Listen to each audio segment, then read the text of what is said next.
That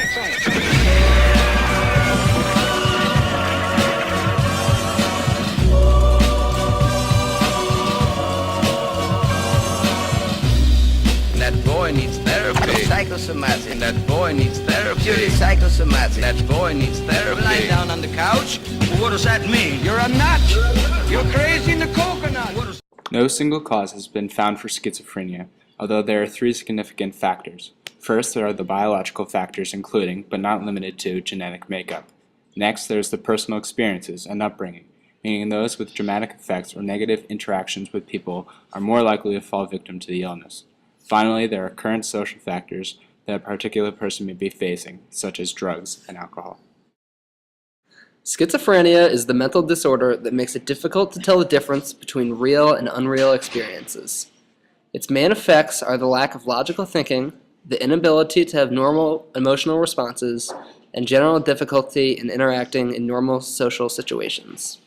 These two images are brain scans that show the areas that are affected by this disease. There are 5 types of schizophrenia: catatonic, disorganized, paranoid, residual, and undifferentiated. The catatonic subgroup may involve repetitive or purposeless overactivity or resistance to passive movement and negativism. The disorganized subgroup is the disorganization of the thought process. A paranoid schizophrenic is when the presence of auditory hallucinations or prominent delusional thoughts about prosecution or conspiracy. Residual is when the subtype is diagnosed but the patient no longer displays the prominent symptoms. Those symptoms of the disease may still surface. Lastly, there's the undifferentiated subgroup, and that is when the schizophrenic is not able to fit into any of the other groups. In Steve Lopez's book, The Soloist, Nathaniel Ayers is a homeless schizophrenic with a hidden and unexpected passion for classical music.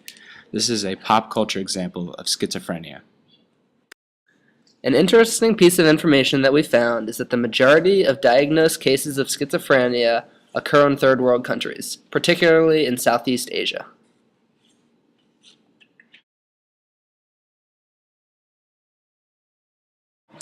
In this image, you can see how schizophrenia is a brain disorder. These are 2 pictures of identical twins, with the one on the left being normal and the twin on the right being schizophrenic. The following are some symptoms of schizophrenia. A person may have hallucinations, delusions, or paranoia. They may have strange behaviors such as talking in rambling statements or making up words. They may have rapid changes from extreme hyperactivity to stupor. A schizophrenic may have an attitude of indifference towards or detachment from life activities. A schizophrenic may have irrational behavior, a neglect of personal hygiene, job, and school, and a noticeable withdrawal from social activities and relationships. The first method for treatment is usually an antipsychotic or neuroleptic drug, such as Abilify, which is a modern antipsychotic drug. Modern antipsychotic drugs prove to be more effective than the older atypical antipsychotic drugs, but have many negative side effects, such as extreme weight gain, and they are usually more expensive.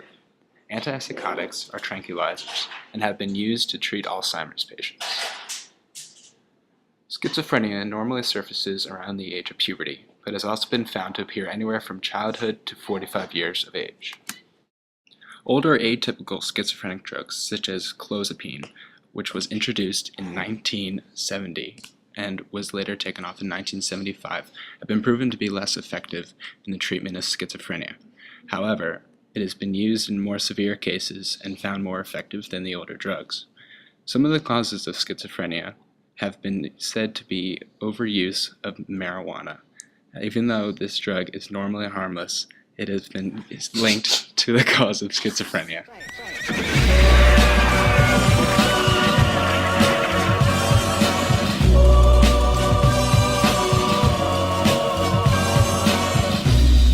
That boy needs therapy. Psychosomatic. And that boy needs therapy. Purely psychosomatic. That boy needs therapy. Lying down